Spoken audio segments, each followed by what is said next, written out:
Okay naman sana tayo, bigla ka na lang naglaho. Ugali ay pabago-bago, kaya ako'y nagtatago.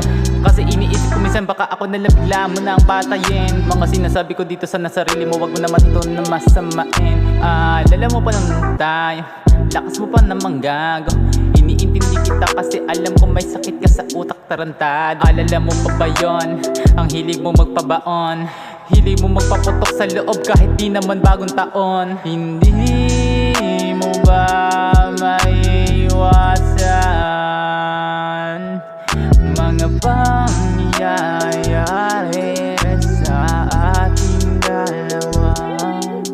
Kung ako sa'yo magpapatino na, yeah. Pwede mo naman ako yakapin basta't may money ka. Pwede mo naman ako hiyain basta't huwag makulit ha. Pwede naman basta't may pera ka, yeah.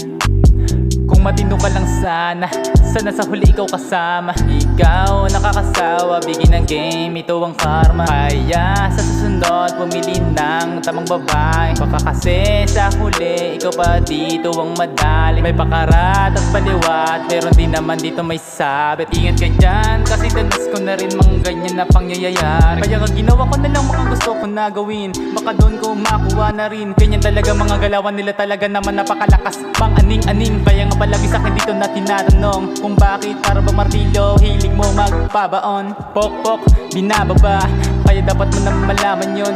Madumi ka na kailangan magsabon, baliw ka na kasi kaya kailangan mo malaman mga sinasabi ko, kaya ganon. Hindi kita maiwasan